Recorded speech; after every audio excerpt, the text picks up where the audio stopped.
நாம் தற்போது ராமநாதபுரம் மாவட்டத்தில் மீனவர்கள் போராட்டத்தில் ஈடுபட்டு வருகின்றனர். அது தொடர்பான காட்சிகளை பார்த்துக் கொண்டிருக்கிறோம். இது தொடர்பான கூடுதல் தகவல்களை தருவதற்காக நமது செய்தியாளர் லிங்கேஷ் இணைந்திருக்கிறார்.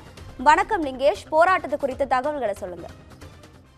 ராதிகா, தமிழக மீனவர்களை இலங்கை கடற்படையினர் தொடர்ந்து கைது செய்து வரும் சம்பவத்தை கண்டித்தும், இலங்கை சிறையில் வாடும் மீனவர்களை மீட்க கோரியும், அவர்களின் படகுகளை விடுவிக்க நடவடிக்கை எடுக்காத மத்திய மாநில அரசுகளை கண்டித்தும் ஏற்கனவே அறிவித்தபடி இன்று காலை முதல் பாம்பன் சாலை பாலத்தில் அமர்ந்து சாலை மறியல் போராட்டத்தில் ராமேஸ்வரம் மீனவர்கள் ஈடுபட்டு வராங்க. இதனால் அங்கு போக்குவரத்து பெரிதும் பாதிக்கப்பட்டதை தொடர்ந்து ராமநாதபுரம் எஸ்பி சந்தீஷ் அவர்களோட பேச்சுவார்த்தை நடத்தி வர்றாரு. இந்திய மீனவர்கள் தொடர்ந்தும் இலங்கை கடற்படையால் கைது செய்யப்படுறாங்க. மீன்பிடி படகுகள் பறிமுதல் செய்யப்படுகிறது, அவர்களுக்கு அபராதம் விதிக்கப்படுது.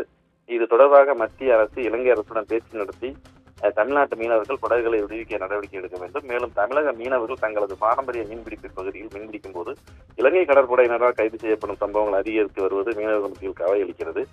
அவ்வாறு கைது செய்யப்படும் மீனவர்களிடம் அவர்களது சக்திக்கு மீறிய அபராத தொகைகளை இலங்கை நீதிமன்றங்கள் விதித்து வருகின்றன.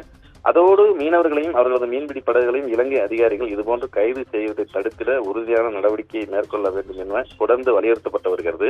இந்த நிலையில கடந்த சனிக்கிழமை ராமநாதபுரம் மாவட்டம் ராமேஸ்வரம் மீன்பிடி துறைமுகத்திலிருந்து மீன்பிடிக்க சென்ற நெடுந்தீவு அருகே அவர்கள் மீன்பிடித்துக் கொண்டிருந்த போது அந்த பகுதிக்கு ரோந்து வந்த இலங்கை கடற்படை எல்லை தாண்டி மீன்பிடித்ததாக கூறி 3 விசைப்படகுகளையும் அதிலிருந்து 23 ராமேஸ்வரம் மீனவர்களையும் சிறைப்பிடித்து நேற்று நீதிமன்றத்தில் ஆஜர்படுத்தப்பட்ட நிலையில அவர்களுக்கு வரும் 25ஆம் தேதி வரை நீதிமன்ற காவலில் வைக்க இலங்கை நீதிமன்றம் உத்தரவிட்டிருந்தது. தொடர்ந்து இன்று காலையில் கூட நாகை மாவட்ட மீனவர்கள் 12 பேரை இலங்கை கடற்படையினர் கைது செய்து அட்டூழியம் செய்துள்ள சம்பவம் குறிப்பிடத்தக்கது. இந்த நிலையில இலங்கை கடற்படையை கண்டித்தும் அவர்களை நடவடிக்கை எடுக்காத மத்திய மாநில அரசுகளை கண்டித்தும் ராமேஸ்வரம் அனைத்து விசைப்படகு மீனவர்கள் இன்று பாம்பன் பேருந்து நிலையத்தின் அருகே பாம்பன் பாலத்தில் அமர்ந்து மீனவர்கள் மற்றும் மீனவர் குடும்பத்திலிருந்து மறியல் போராட்டத்தில் ஈடுபட்டு வர்றாங்க. தொடர்ந்து பாத்தீங்கன்னா அங்கு அதிக அளவிலான சுற்றுலா வாகனங்கள் போக்குவரத்தால் பாதிக்கப்பட்டு தேங்கி நிற்கின்றன. இதனால் அங்கு வந்த மாவட்ட காவல் கண்காணிப்பாளர் சந்தீஷ் மீனவர்களோட பேச்சுவார்த்தை நடத்தி வருகிறார். ராதிகா, உங்க தகவல்களுக்கு நன்றி லிங்கேஷ்.